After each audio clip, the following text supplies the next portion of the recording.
Welcome to week 2 of our study of Romans this summer. We're entering chapter 2, and to really have a handle on chapter 2, it's helpful to know some of the Jewish heritage and history. So to start us off, we're going to do some fast facts on the Jewish history. When Paul talks about the law in chapter 2, he's talking about the law that's found in the Jewish faith. You might think of the law as the Ten Commandments, and you'd be right. Almost. The law includes the Ten Commandments, but it's not just the Ten Commandments. It's actually much more than that. The law is actually the Torah, which is the first 5 books of the Old Testament: Genesis, Exodus, Leviticus, Numbers, and Deuteronomy. It was believed that by following the Torah and the laws within it, a person could find favor with God and find eternal life from God. In chapter 2, Paul picks up right where he left off. So in chapter 1, we were talking about all the different people that were worshiping false gods or created gods instead of the real God, and all the stuff that resulted from it. And so here he is talking about all these things that these people are doing, and you're kind of nodding your head right along with them, thinking, man, those people, man, they're not doing the best things. And so you might think, and that's actually how he starts off chapter 2, with those 3 words of, you may think that you can condemn those people for that. And this is actually where the law comes in, because the same standard that they were using to condemn these people is the same standard that actually ends up condemning them. We can find out about it in verse 3. Since you judge others for doing these things, why do you think you can avoid God's judgment when you do the same things? Now, if I were to ask you what the speed limit is on Highway 44 headed from Ripon to Oshkosh, you'd probably know. You'd probably know that the speed limit from going from Ripon to Oshkosh on Highway 44 is generally 55 miles per hour. Now let's say that you decide that you're going to go for a drive over to Oshkosh from Ripon, and you kind of get lost in yourself and your thoughts, and you look down at your speedometer and it starts to read 68 miles per hour. And then you glance in your rearview mirror and you see some flashing red and blue lights. You pull over and you find yourself talking to a police officer about how fast you're going and what the speed limit is. Now, the police officer might ask you, do you know what the speed limit is here?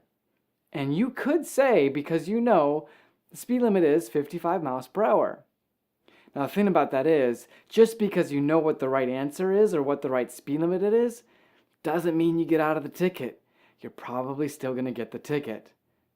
Now, this is the same thing that the Jewish Christians were falling into. We can see it in verse 13. For merely listening to the law doesn't make us right with God. It is obeying the law that makes us right in His sight.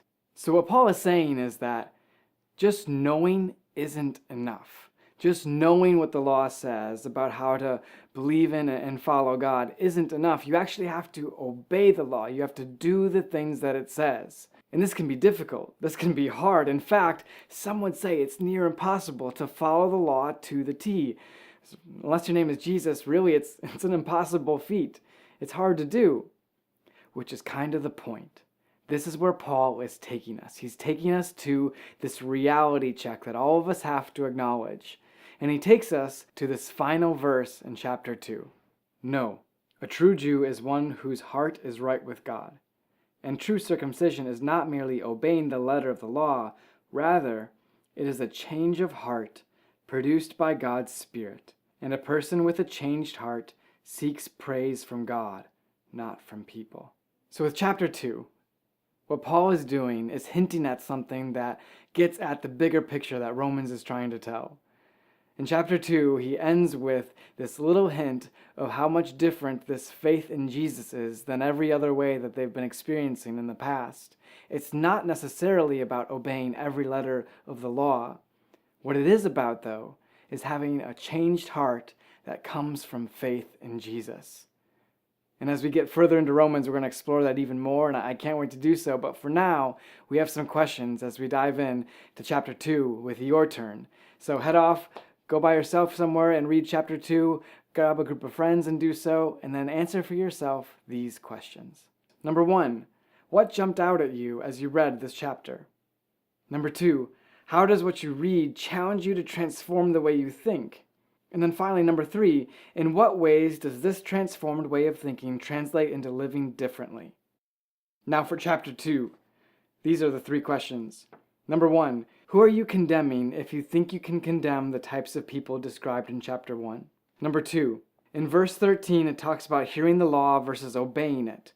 What's the difference? Number 3, according to verse 29, what needs to happen in us for us to be right in God's eyes? Thanks for checking out our video study of Romans. We're going to post one of these every single week on Monday. And as we do, we hope this is a chance for you to be transformed by God as you study what he says in the book of Romans and not just conform to whatever's around you. Hope you have a great week.